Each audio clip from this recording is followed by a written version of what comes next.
मुस्लिम बच्चे नहीं बल्कि हिंदू बच्चे भी हमारी तालीम हासिल करते हैं। हम सिद्धार्थनगर उत्तर प्रदेश के रहने वाले हैं और हम मदरसे में 2007 से काम कर रहे हैं। हमको 15 साल लगभग हो गया पढ़ाते हुए। और हालत सर बद से बदतर है। जिसका 5 साल से पैसा नहीं मिलेगा उसकी हालत कैसी रहेगी ये तो सरकारी बेहतर समझ सकती है। सरकारी कर्मचारी हैं, केंद्रीय कर्मचारी हैं, राज्य कर्मचारी हैं, जिनको एक दिन का अगर 1 महीने का पैसा रुकता है तो लोग सड़कों पे आते हैं। हम लोग का तो 5 सालों से पैसा बकाया चल रहा है। हम लोग की हालत कितनी खराब है तो सरकार खुद अंदाजा लगा सकती है। नहीं अब सर इसकी सजा सर हमको मिल रही है।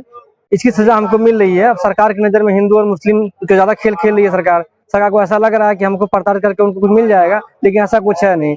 मेन बात समझिए कि समाज के 25 लाख बच्चों को लगभग हम लोग मुख्य धारा में लाने का काम कर रहे हैं। समाज की मुख्य धारा में केवल 22,000 लोग।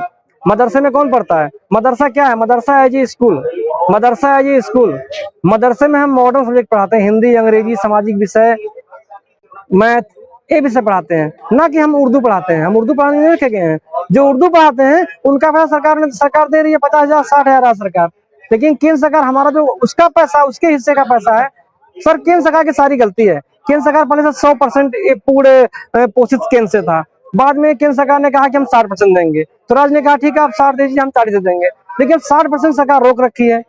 अब बहुत दिनों के पास सर बहुत ही मुश्किलों का सामना कर पाई। इतनी खराब हालत है, इतनी दयनीय हालत है कि इसको बताने में भी शर्म लग रहा है। हम लोग स्कूल पढ़ाने के बाद से कोई ट्यूशन पढ़ाता है, हम खुद ट्यूशन पढ़ाते हैं, खुद कोई बिजनेस नहीं है। अब ओवर एज हो रहे हैं, 39 साल उम्र हो रहा है, सरकारी नौकरियों में जा नहीं सकते हैं। मदरसे की आस में कि मदरसे हमारे सरकार इसको परमानेंट कर देगी, सरकार इसको अस्थायीकरण कर देगी। आज तक हमारी योजना अस्थायीकरण नहीं कर पाई सरकार। 1,000 करोड़ अगर हमको अगर मिल जाए, मात्र केवल 1,000 करोड़, तो हमारा सारा बकाया लगभग पूरा हो जाएगा। लेकिन सरकार बजट बढ़ा नहीं रही है, बजट कम कर रही है। योजना जो बताइए 1993 से 2022 हो गया, 93 से 2022 हो गया, आज तक योजना का अस्थायीकरण गवर्नमेंट नहीं कर पाई।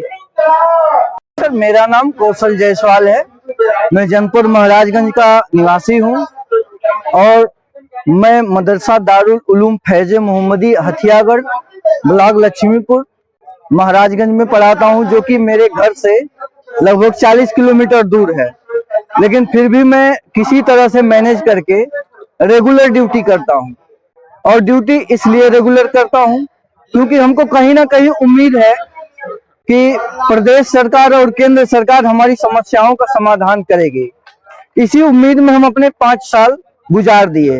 लेकिन सर ऐसा लगता है कि हमारी जो उम्मीदें हैं वो अब कहीं ना कहीं से दम तोड़ती नजर आ रही हैं, क्योंकि सैलरी न मिलने की वजह से जो हमारे पास घर में रखा हुआ हमारा खाने का अनाज है, हम उसको कहीं ना कहीं से बेच करके हम ड्यूटी करते हैं। उसके ड्यूटी करने से हमारा जो एक नुकसान तो हमारा समय का नुकसान हो रहा है, और उसके बाद में जो हमारे घर की लाई पूंजी है वो भी हमारी दांव पे लग जा रही है। हम अपने बच्चों को बीमार होने पर हम दवा नहीं करवा पाते, उनकी पढ़ाई को तो छोड़ ही दीजिए आप। सर कभी नहीं, हम हर रोज इस दर्द से गुजर रहे हैं। अब आप सोचिए सर, सरकार कहती है कि हम मदरसों को मॉडर्न करेंगे, मदरसे के बच्चों को मॉडर्न एजुकेशन देंगे। मैं खुद एक मॉडर्न टीचर हूँ, साइंस और मैथ का मैं बच्चों को एजुकेट मतलब करता हूँ, उनको पढ़ाई करता हूँ उनको। लेकिन सर ये बताइए कि जो अध्यापक खुद इतनी मानसिक तनाव से गुजर रहा हो, उसके अंदर इतनी समस्याएं चलती हो, उसके बच्चे का तबीयत खराब है, वो बच्चों को पढ़ा रहा है, वो बच्चों को कैसे अच्छा शिक्षा देगा सर? उसका दिमाग तो उसके बीमार बच्चे पर लगा रहेगा, उसके बीमार माँ पे लगा रहेगा कि बच्चा को छोड़ के आए हैं, अभी हम घर पहुंचेंगे बच्चा हमारा किस हाल में होगा। आज वो किस तरह से सुबह खाना खा के आया कि नहीं खाना खा के आया, वो खुद भूखा रह सकता है लेकिन परिवार को भूखा नहीं रख सकता ना। इसलिए जो है सर, बच्चों को पढ़ाने के लिए जो हम 3 बजे से लेकर 5 बजे तक बच्चों को कोचिंग देते हैं सर।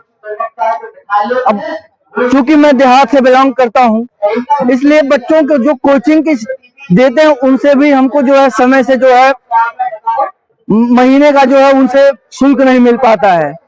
अब ये समझ लीजिए कि बच्चों की पढ़ाई जो है भगवान भरोसे चल रही है। सर ये अगर एक बार हो सर, तो मैं बताऊं किसी भी एम्प्लॉय का अगर 1 तारीख से अगर उसका जो है डेट ओवर होता है तो उसकी सांसें ऊपर नीचे होने लगती हैं।